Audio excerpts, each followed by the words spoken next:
Assalamualaikum warahmatullahi wabarakatuh.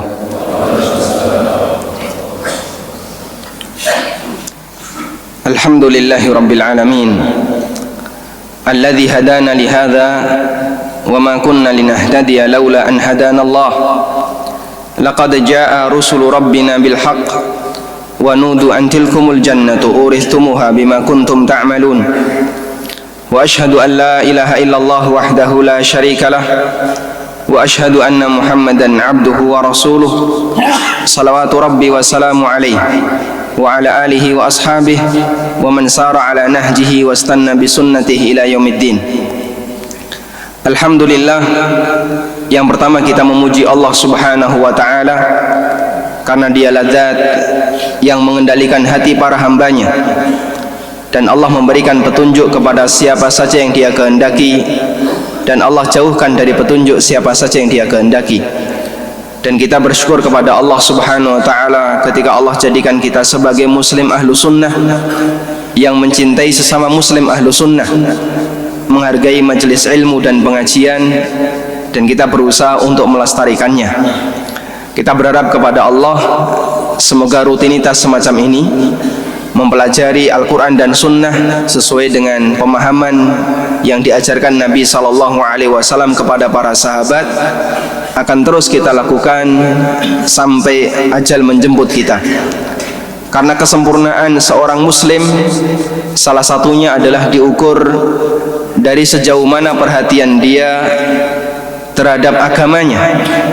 Dan agama manusia akan semakin sempurna ketika dia berusaha untuk mempelajari aturan yang diberikan Allah Ta'ala. Disebutkan dalam hadis riwayat Ahmad, Nabi SAW bersabda, Innallaha yu'tid dunya liman yuhibbu wa man la yuhib. Sesungguhnya Allah memberikan dunia kepada hambanya yang Dia cintai dan yang tidak Dia cintai. Wala yu'tid dina illa liman yuhib. Namun Allah tidak akan memberikan kesempurnaan agama kecuali kepada hambanya yang Dia cintai. Sehingga perlombaan kita adalah bagaimana kita menyempurnakan agama kita, bukan menyempurnakan dunia kita. Karena untuk bisa mengejar cintanya Allah Subhanahu wa taala, salah satu di antara indikatornya berdasarkan hadis ini adalah dengan melihat sejauh mana perhatian kita terhadap agama yang kita miliki.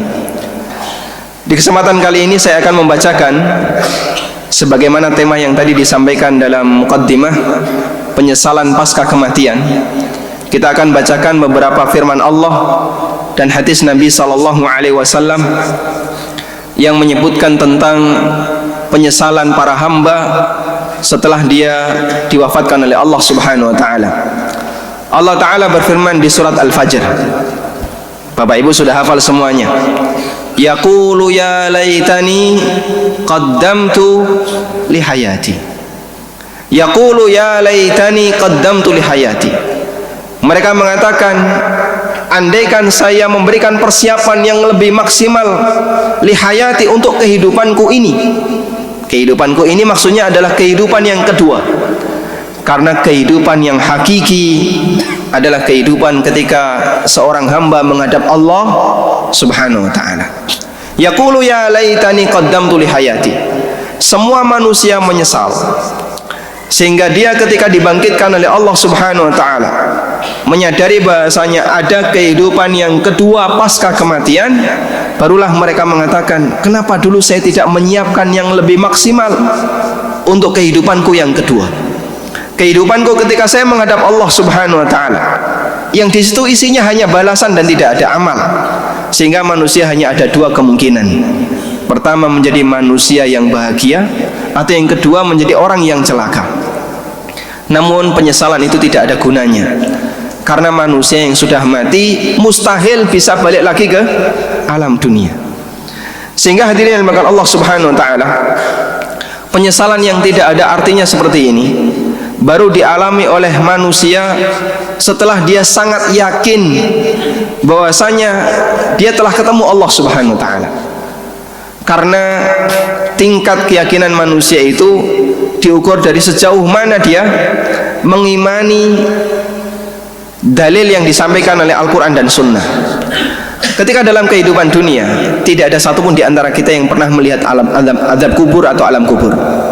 Tidak ada satupun di antara kita yang pernah melihat surga dan neraka. Semuanya dirahasiakan oleh Allah. Tapi dari mana kita tahu kalau besok akan ada alam kubur? Dari mana kita tahu kalau besok akan ada surga dan neraka? Jawabannya dari dalil. Sehingga posisi kita saat ini, saya yakin ada surga dan neraka, itu sifatnya baru ilmul yakin. Sifatnya baru ilmul yakin. Dan taraf ilmul yakin ini manusia bertingkat. Ada orang yang punya taraf ilmul yakin sangat tinggi, sehingga seolah-olah surga dan neraka itu berada di hadapannya, sebagaimana itu yang dialami oleh para sahabat. Makanya para sahabat mengatakan kepada Nabi SAW, ya Rasulullah, kami kalau mendengarkan ceramah Anda, berada di depan Anda, mendengarkan tausiah Anda, seolah-olah kita itu melihat surga berada di kanan, neraka berada di kiri, sehingga mereka menjadi orang yang sangat takut kepada Allah Subhanahu wa Ta'ala. Itu karena tingkatan ilmu yakinnya sangat tinggi, bukan karena mereka melihat kejadiannya. Surga dan neraka tetap dirahasiakan oleh Allah, tapi karena ilmu yakinnya sangat tinggi, sehingga ketika mereka mendengarkan tausiah Nabi SAW, seolah-olah surga dan neraka itu ada di hadapannya. Begitu mereka pulang ke rumah, main dengan anaknya, interaksi dengan istrinya, berdagang di pasar, beraktivitas bisnis dan seterusnya, ilmu yakinnya mulai turun sedikit. Akhirnya mereka merasa, jangan-jangan kami ini munafik. Kami ketika berada di hadapan Nabi SAW, seolah-olah kami menjadi orang yang sangat bertakwa, tapi begitu beraktivitas dunia, tiba-tiba nilai ketakwaan itu mulai turun. Surga dan neraka tidak bisa kami lihat lagi, karena nilai ilmu yakinnya mulai turun. Teriaklah sahabat Handalah. Handalah mengatakan, nafaqah Handalah, nafaqah Handalah. Handalah munafik, Handalah munafik. Lalu ditanya oleh Nabi SAW, kenapa kamu teriak seperti ini? Menyebut dirinya sendiri munafik. Dia mengatakan, ya Rasulullah, saya kalau berada di hadapan Anda, seolah-olah surga dan neraka ada di depan saya. Tapi kalau saya sudah pulang ke rumah, main sama anak-anak, berinteraksi dengan istri, berdagang, beraktivitas dunia, semua itu hilang. Apa kata Nabi SAW? Andaikan kamu punya perasaan yang seperti itu terus, seolah-olah surga dan neraka berada di hadapanmu, la safahatkumul malaikah, tentu para malaikat akan nyalami kalian, karena kalian sudah bukan lagi manusia bumi, tapi manusia akhirat. Sehingga hadirin yang dimuliakan Allah, tingkatan manusia untuk semakin bertakwa kepada Allah ketika dia memahami akan adanya kehidupan yang kedua, itu berbanding lurus dengan ilmu yakin yang dia miliki. Makanya semakin banyak seorang hamba belajar masalah akidah, semakin banyak seorang hamba menanamkan dirinya tentang pengetahuan masalah hari akhir, akan semakin menambah ilmu al-yakin. Sehingga termasuk di antara referensi yang layak untuk banyak kita baca adalah referensi yang membahas tentang masalah tanda-tanda kiamat, referensi yang membahas tentang masalah surga dan neraka, bacaan-bacaan yang isinya tentang bagaimana kejadian di akhir zaman, agar semakin membuat kita yakin bahwasanya nanti kita akan menjalani kehidupan yang kedua. Ada juga manusia yang sama sekali nggak punya ilmu yakin. Sudah datang peringatan kepadanya, tapi dia nggak percaya. Saya nggak yakin kalau besok akan ada surga. Saya nggak yakin kalau besok akan ada neraka. Berarti ilmu yakinnya nggak ada sama sekali. Kalau ilmu yakinnya nggak ada, di posisi inilah manusia itu akan mengalami penyesalan yang paling maksimal ketika dia menjumpai secara langsung. Pada saat orang mati, maka semuanya menjadi tahu kalau ternyata kehidupan yang kedua itu benar adanya. Sehingga tingkatan ilmu yakin naik menjadi apa, Pak? Menjadi apa? Ainul yakin. Menjadi ainul yakin. Melihat kejadiannya, ternyata malaikat itu benar, ternyata adanya surga dan neraka itu benar, ternyata adanya azab kubur itu benar. Pada waktu dia merasakannya, menjadi hakul yakin. Nah hadirin yang bukan Allah, ainul yakin menjadi tidak bermanfaat ketika seorang hamba itu tidak memiliki ilmu yakin. Allah Subhanahu wa taala firmankan ini di surat As-Sajdah, walau tara idzil mujrimuna nakisu ru'usihim 'inda rabbihim. Ketika kalian melihat orang-orang yang tukang berbuat dosa, mereka menundukkan kepalanya di hadapan Rabb mereka. Mereka mengatakan, Rabbana absarna wa sami'na. Ya Allah, kami telah melihat, kami telah mendengar. Sehingga mereka mengalami apa? Ainul yakin. Kami telah melihat adanya siksa, kami telah melihat adanya balasan. Ternyata semua yang dulu diinformasikan oleh Al-Quran dan Sunnah adalah benar. Lalu mereka mengatakan, farji'na, karena itu kembalikanlah kami ya Allah, kembalikanlah kami ke dunia, na'mal salihan, agar kami bisa beramal saleh. Inna muqinun, barulah saat ini kami yakin. Barulah saat ini kami yakin, karena dia sudah melihat kejadian. Dulu ketika dia diberitahu, dia nggak yakin, karena dia nggak punya ilmu yakin. Begitu melihat kejadian, baru mereka ngaku yakin. Kata Ibnu Katsir rahimahullah, ai qad aiqanna wa tahaqqaqna anna wa'daka haqqun wa liqa'aka haqqun. Artinya kami telah yakin dan kami telah sadar bahasanya janjimu ya Allah itu benar, dan pertemuan denganmu ternyata adalah sesuatu yang benar. Padahal dulu mereka mendustakannya, mereka nggak percaya. Nah, tingkatan seperti ini itu bertingkat. Seorang muslim saja ini tidak satu tingkatan. Ada muslim yang hakul yakinnya atau ainul yakinnya sangat kuat, ilmu yakinnya sangat kuat, sehingga seolah-olah janji Allah itu dia lihat di hadapannya. Ada juga yang ilmu yakinnya sangat rendah, sehingga ketika dia diingatkan untuk kemudian berbuat taat, meninggalkan maksiat, dia meremehkan. Nanti juga ada kesempatan untuk tobat, yang penting pokoknya ini masih muda, foya-foya terserah, karena ilmu yakinnya rendah. Nah, hadirin dimakan Allah Subhanahu wa taala, semangat manusia untuk beribadah kepada Allah itu salah satu di antara pendorongnya adalah ilmu yakin ini. Sehingga penyesalan di hari kiamat ketika hakul yakin sudah dia jumpai tidak ada artinya, karena dia tidak punya ilmu yakin atau ilmu yakinnya sangat rendah. Maka dia menyesal kenapa dulu sholat saya kurang, dia menyesal kenapa dulu sedekah saya kurang, dia menyesal kenapa dulu berbuat baik saya kurang, dan seterusnya.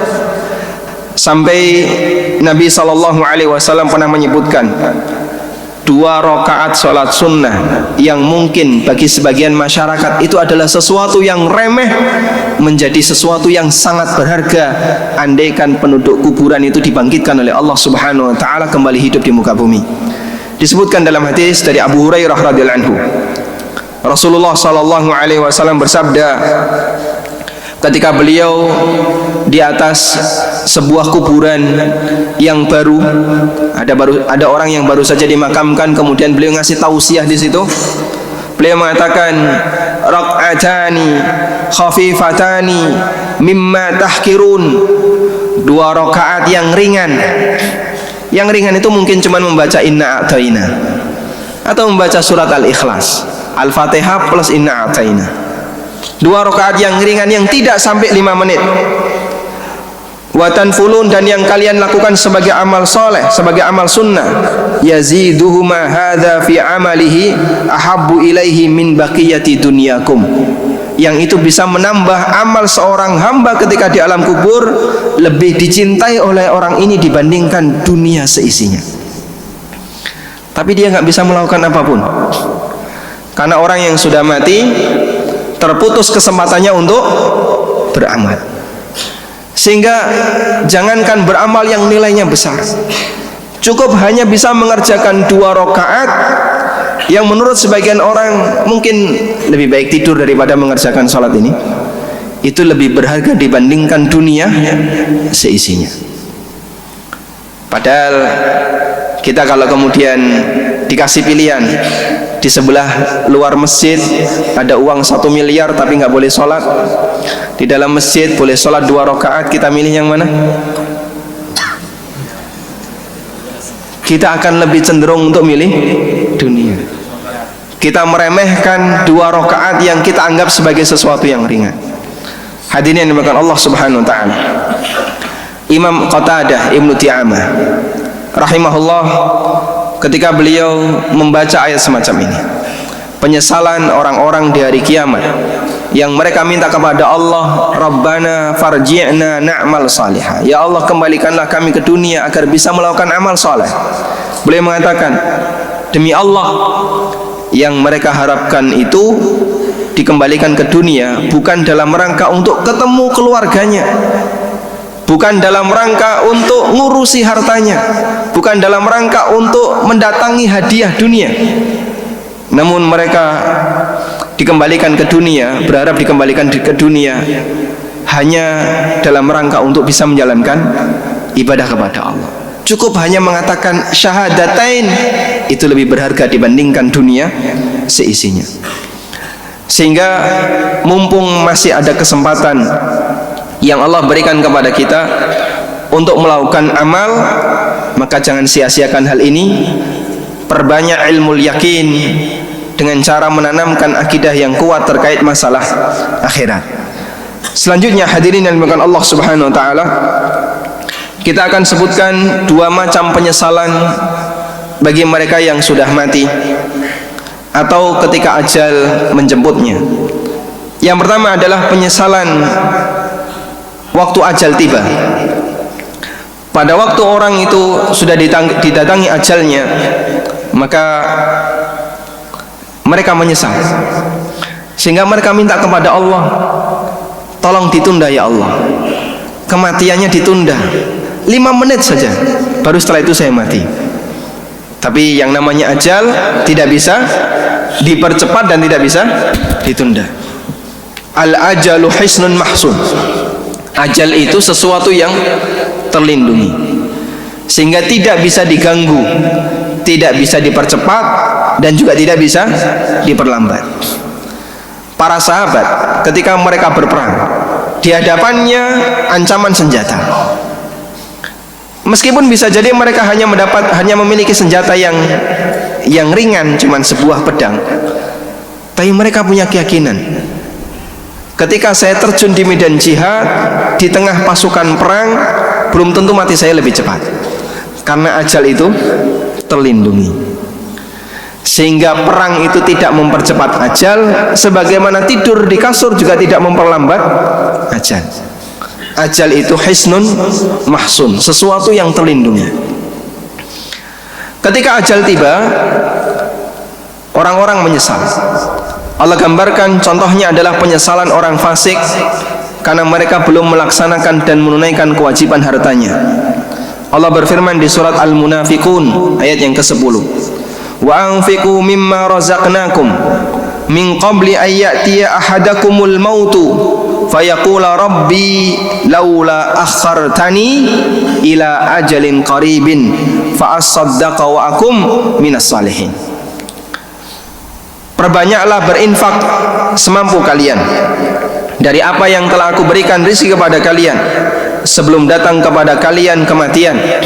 Lalu dia berkomentar, ya Allah, tunda waktu kematianku walaupun sesaat, ila ajalin qarib, cuman sedikit saja. Fa asaddaqa wa akum minas salihin, sehingga saya bisa bersedekah dan saya akan berubah menjadi orang yang saleh. Ini penyesalan ketika kapan hadirin? Menjelang kematian. Makanya taubat ketika orang mendekati kematian tidak diterima oleh Allah Subhanahu wa taala. Sebagaimana Nabi SAW pernah mengatakan, innallaha yaqbalu taubatal abdi ma lam yugharghir. Sesungguhnya Allah menerima taubat sang hamba selama belum terjadi gharghara. Gharghara adalah ketika nyawa sudah berada di kerongkongan dalam posisi naza'. Manusia berharap dikasih waktu tunda ketika kematian sudah datang di hadapannya, maka dia pun menyesal. Namun ini penyesalan yang tidak ada artinya. Sebagaimana hal ini pernah dialami oleh Fir'aun. Di saat dia ditenggelamkan oleh Allah, dia baru menyesal, kenapa dulu saya tidak beriman sebagaimana Musa dan Bani Israel. Allah Ta'ala berfirman di surat Yunus ayat 90 dan 91, hatta idza adrakahul gharaku, ketika Fir'aun tenggelam dan dia dalam posisi masih hidup. Orang tenggelam itu langsung mati nggak Pak? Tidak, ada waktu sekian menit dia bisa bertahan untuk hidup, dan bahkan kadang dia masih bisa berpikir. Di saat itulah Fir'aun pada waktu dalam kondisi tenggelam, dia berpikir, kenapa dulu saya tidak beriman sebagaimana imannya Bani Israel. Qala, dia mengatakan, amantu annahu la ilaha illalladzi amanat bihi Banu Israel. Aku beriman kepada Tuhan. Aku beriman bahasanya tidak ada Tuhan yang berhak disembah kecuali Tuhan yang diimani oleh Bani Israel. Wa ana minal muslimin, dan saya termasuk orang yang muslim. Kemudian dikomentari oleh malaikat, al-ana wa qad asaita min qabl. Apakah baru sekarang kamu ngaku beriman, padahal sebelumnya dulu kamu isinya kedurhakaan, bermaksiat kepada Allah, tidak mau beriman kepada Allah Subhanahu wa taala. Ini penyesalan jenis yang pertama yang disebutkan oleh Allah dalam Al-Quran, yaitu penyesalan ketika ajal menjemput. Karena itulah hadirin yang dimuliakan Allah Subhanahu wa taala, di antara pujian yang diberikan oleh para ulama kepada ulama ahli ibadah yang lainnya, mereka mengatakan, andaikan ajal itu menjemput ulama ini, beliau sudah siap.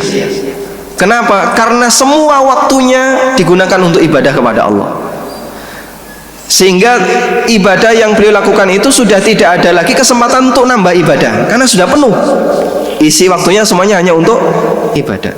Mau dicabut nyawanya kapanpun, beliau dalam kondisi sedang beribadah kepada Allah Subhanahu wa taala. Ada model manusia yang seperti itu, selalu siaga dengan kematian. Siaga dengan kematian itu, dia selalu berusaha mengisi waktunya dengan kematian, mengisi waktunya dengan ibadah, dalam rangka untuk menyambut kematian. Karena salah satu di antara ciri husnul khotimah bagaimana? Mati dalam kondisi sedang melakukan ketaatan kepada Allah Subhanahu wa taala. Itulah yang dimaksud dengan siaga kematian. Lalu bagaimana Pak kalau kita sedang tidur?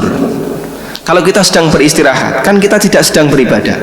Persiapannya sebelum tidur, sehingga siaga kematian itu bisa dilakukan oleh seorang hamba kapanpun, baik dalam kondisi ketika dia sedang sadar. Kalau sedang sadar jelas dia bisa memperbanyak zikir, membaca Al-Quran, atau membaca buku-buku yang bermanfaat, atau sedang beribadah yang lainnya, atau dalam kondisi sedang tidur. Apa yang perlu dilakukan dalam kondisi sedang tidur?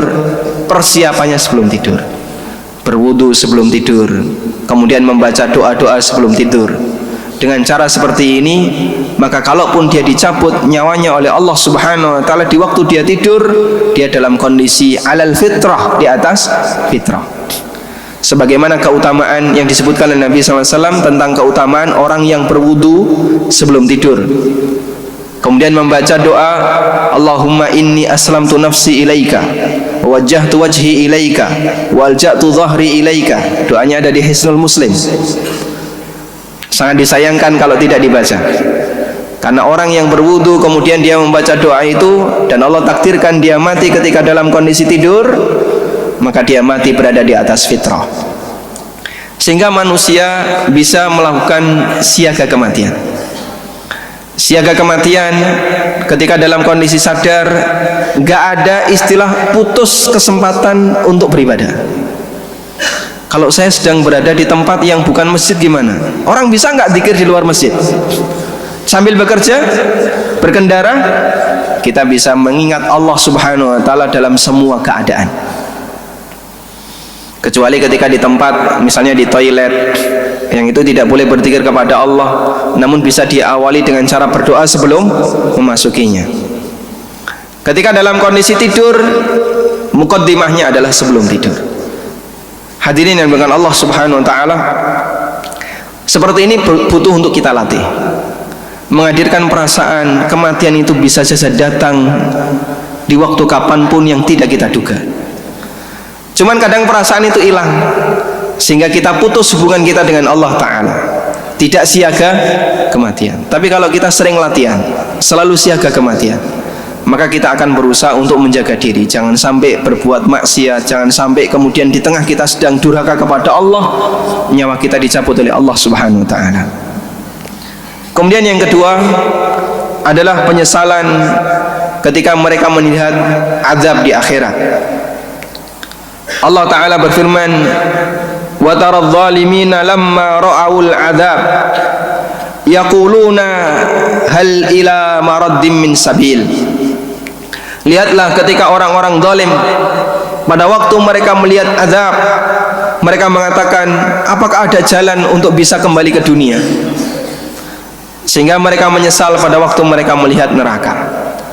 Dan hadirin yang dimuliakan Allah, neraka melihat calon penghuninya sebagaimana calon penghuninya melihat neraka. Mereka saling melihat. Anda bisa bayangkan seperti ini ya. Ada orang yang Anda takuti, dia membawa senjata yang lengkap, kemudian Anda berada di kerumunan orang banyak, tiba-tiba orang itu melihat ke arah Anda sambil mengacungkan senjatanya. Kamu akan menjadi incaran saya. Sementara kita orang yang lemah, kira-kira yang terjadi apa? Kita ketakutan, melihat dia kita ketakutan. Akhirnya kita nggak berani melihat dia. Wah, aku diincim karo orang itu. Neraka melihat calon penghuninya. Wa idza ra'athum mim makanin ba'idin sami'u laha taghayyudzan wa zafira. Ketika neraka itu melihat calon penghuninya dari tempat yang sangat jauh, sehingga neraka melihat calon penghuninya. Si A akan saya makan dia, si B akan saya makan dia. Dilihat oleh neraka dari tempat yang sangat jauh, dan orangnya juga melihat neraka, sehingga neraka mengancam dia. Orang ini melihat neraka. Ketika neraka itu melihat calon penghuninya, sami'u laha taghayyudzan wa zafira. Mereka mendengar gemuruhnya itu semakin kuat. Mereka mendengar teriakan neraka, suaranya neraka itu semakin kuat. Sehingga ketakutan itu sudah terjadi. Ketakutan yang luar biasa itu sudah terjadi ketika calon penghuninya masih berada di padang mahsyar, dikumpulkan oleh Allah sebelum mereka menjalani hisab. Mereka sudah diincim oleh neraka, sudah diincar oleh neraka, dan mereka melihat neraka melihat dirinya. Melihat orang yang mengancam dia, atau melihat ada sesuatu yang berbahaya yang mengancam dia, kemudian semakin mendengar teriakannya, itu akan semakin membuat takut sang hamba.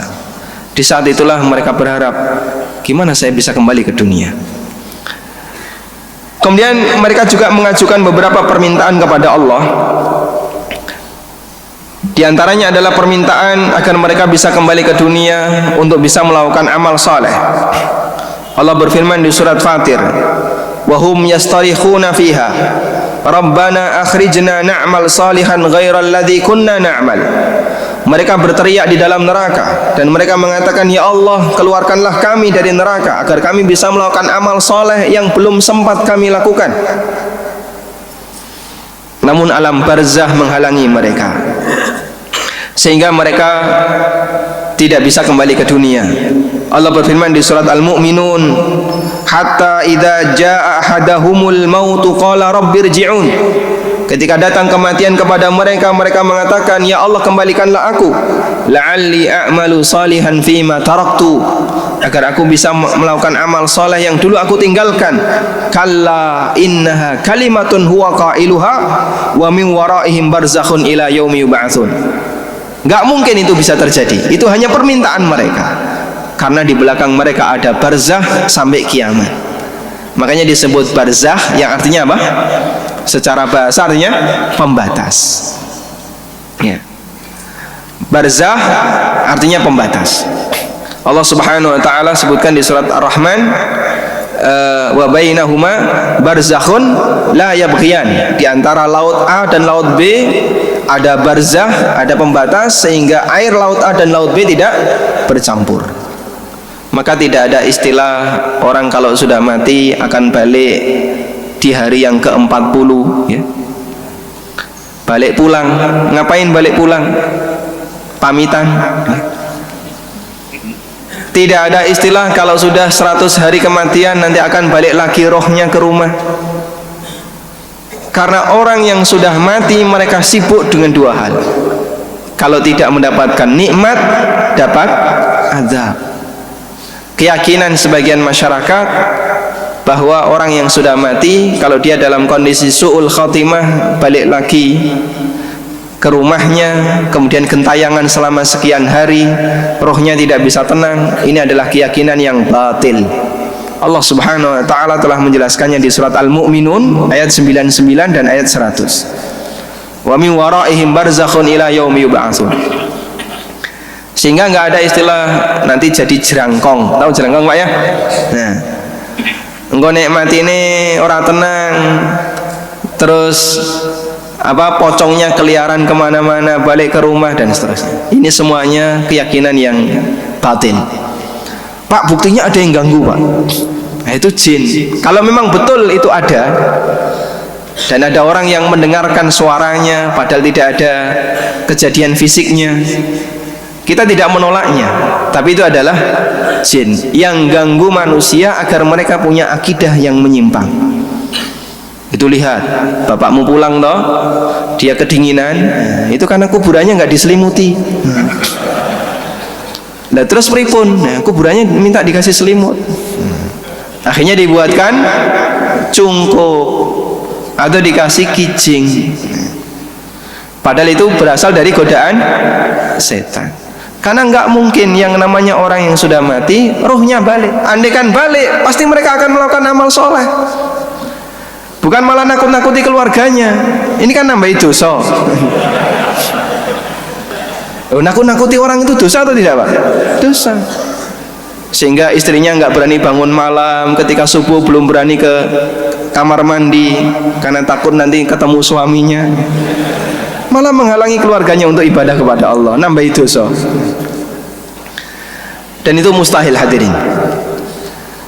Dan jamaah yang dimakan Allah Subhanahu wa taala, karena itulah ketika jenazah diantarkan menuju pemakaman, mereka berteriak namun tidak bisa didengar oleh manusia dan jin. Dalam hadis dari Abu Sa'id Al-Khudri yang diriwayatkan oleh Bukhari, Nabi SAW pernah bersabda, idza wudi'atil janazatu fahtamalaha ar-rijal ala anakihim. Ketika jenazah sudah ditaruh di bandoso, kemudian diangkat oleh beberapa orang di pundak-pundak mereka. Fa in kanat salihatan qalat, kalau jenazah ini adalah jenazah orang yang soleh, maka dia meneriakkan qaddimuni qaddimuni, ayo cepat ayo cepat ayo cepat. Wa in kanat ghaira salihatin, dan jika dia bukan jenazah yang saleh, qalat, dia mengatakan ya wailaha aina yadhhabuna biha, woi kalian ini mau kemana, saya mau dibawa kemana ini? Yasma'u sautaha kullu syai'in illal insan walau sami'aha lasu'iqa. Semua bisa mendengar suaranya kecuali manusia. Andaikan manusia bisa mendengar, tentu mereka pingsan dan nanti jenazahnya dikeleleran di jalan. Nabi SAW pernah menawarkan ini kepada para sahabat. Laula annakum yatanawabuna fil janazah, andaikan bukan karena alasan kalian itu harus ngantar jenazah, saya mau berdoa kepada Allah agar kalian bisa mendengarkan satu suaranya penduduk kuburan, sehingga kalian bisa tahu bagaimana suasana mereka di alam kubur. Namun Nabi SAW tidak melakukan seperti ini, karena kalau mereka mendengar nggak jadi datang ke kuburan, sehingga syariat merawat jenazah menjadi gagal dilakukan. Nggak ada yang berani Pak. Itu padahal sekelas sahabat, orang yang secara umum mentalnya lebih kuat dibandingkan kita. Kita saja berjalan di kegelapan itu ketakutan. Sahabat jangankan kegelapan, ketemu jin dipanggil jinnya, kemudian minta tolong julurkan tanganmu, dijulurkan terus dipegang seperti Abu Hurairah radhiyallahu anhu, termasuk juga Ubay bin Ka'ab. Sehingga mereka ketemu jin itu malah jinnya ditantang, sini datang ke sini, dipegang. Kita jalan di kegelapan belum tentu kasih penampakan jin sudah ketakutan, wedi karepe dhewe. Wis omahe dhewe, wedi karepe dhewe. Itu yang terjadi pada diri kita. Karena mental kita sangat rendah. Mental orang-orang yang penakut, takut dengan kegelapan. Para sahabat Nabi SAW pernah sampaikan kepada mereka, andaikan bukan karena masalah kalian harus mengantarkan jenazah, saya mau berdoa kepada Allah agar kalian bisa mendengar suara azab kubur. Namun itu tidak jadi dilakukan. Khawatir nanti mereka ketakutan sehingga tidak bisa mengantar jenazah ke pemakaman. Tidak ada syariat ziarah kubur karena semuanya ketakutan. Kemudian yang kedua, mereka berharap bisa mendapatkan syafaat. Sehingga harapan mereka yang kedua kepada Allah adalah ada penolong yang bisa menyelamatkan mereka ketika di akhirat. Allah Ta'ala berfirman di surat Al-A'raf, yauma ya'ti ta'wilu, pada hari datang kebenaran pemberitaan yang ada dalam Al-Quran. Yaqulul ladzina nasuhu min qabl, maka orang-orang yang melupakan akhirat mereka mengatakan, qad ja'at rusulu rabbina bil haqq, telah datang utusan-utusan dari Rabb kami dengan membawa kebenaran. Betul, mereka itu adalah orang yang benar, janji mereka benar. Fahal lana min syufa'a yashfa'u lana, apakah ada yang bisa memberikan syafaat kepada kami, yang akan menolong kami ketika kami menghadap Allah? Au nuraddu fa na'mal ghairal ladzi kunna na'mal, atau kami dikembalikan ke dunia lalu kami melakukan amal meskipun hanya mengucapkan 2 kalimat syahadat. Mereka mencari penolong, hadirin. Mereka mencari siapa yang bisa menyelamatkannya ketika di akhirat. Tapi tidak ada syafaat kecuali syafaat yang diizinkan oleh Allah Subhanahu wa taala. Man dzalladzi yashfa'u 'indahu illa bi'izni. Tidak ada yang bisa memberikan syafaat di hadapan Allah kecuali dengan izinnya.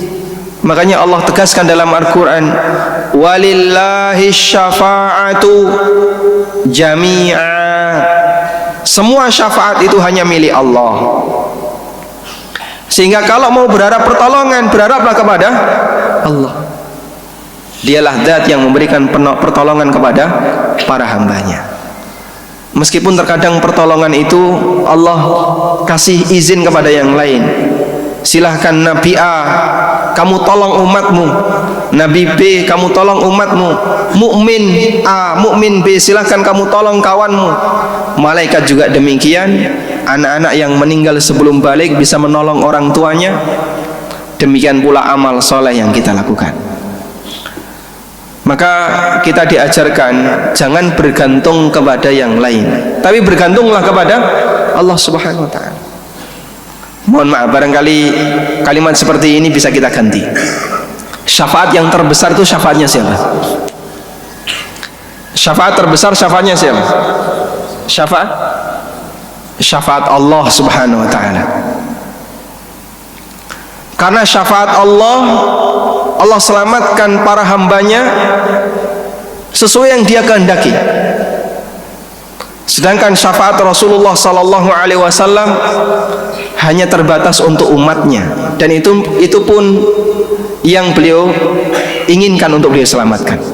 Tapi kalau syafaat Allah, Allah Ar-Rahman, zat yang maha kasih sayang, zat yang maha pengasih. Dia sangat mencintai hambanya, sangat sayang kepada hambanya. Maka syafaat Allah adalah syafaat yang terbesar. Sebagaimana disebutkan dalam hadis riwayat Bukhari, wal malaikatu yashfa'un wal anbiya'u yashfa'un walam yabqa illa syafa'atur rahman. Semua malaikat sudah ngasih syafaat, semua para nabi sudah ngasih syafaat, tinggal yang tersisa adalah syafaat Allah Ta'ala, syafa'atur rahman. Kemudian Allah Subhanahu wa ta'ala mengambil sekian banyak dari penduduk neraka, fayudkhiluhumul jannata wala yubali. Lalu Allah masukkan mereka semua ke dalam surga dan Allah nggak peduli berapapun amalnya, dan syaratnya harus mukmin. Makanya kalau ada pernyataan kita berikan salawat kepada Nabi sallallahu alaihi wasallam yang kita nantikan syafaatnya, ini kalimat yang benar, Namun sebagai bentuk pendidikan, kita arahkan kepada masyarakat untuk lebih banyak berharap kepada syafaat Allah Ta'ala. Segala puji bagi Zat yang sangat kasih sayang kepada hambanya, Ar-Rahmanur Rahim, Zat yang kita harapkan syafaatnya kelak di hari kiamat. Sehingga kita menanamkan ketergantungan hamba lebih banyak kepada siapa? Allah Ta'ala, bukan kepada sesama manusia. Meskipun kita yakin para nabi memberikan syafaat, termasuk Nabi kita Muhammad sallallahu alaihi wasallam, namun dalam penanaman prinsip bergantung, kita lebih banyak menekankan agar hamba lebih banyak bergantung kepada syafaat Allah Subhanahu wa ta'ala. Kita memohon kepada Allah Subhanahu wa ta'ala, Allahumma yassir lana amala salih, Allahumma inna nas'alukal huda wat tuqa wal afafa wal hina, Allahumma inna nas'aluka hubbaka wa hubba man yuhibbuka wal amal alladhi yuballighu hubbak, wa sallallahu ala nabiyyina Muhammadin wa ala alihi wa sahbihi wa sallam, wa akhiru da'wana anil hamdulillahi rabbil alamin. Ada waktu beberapa menit.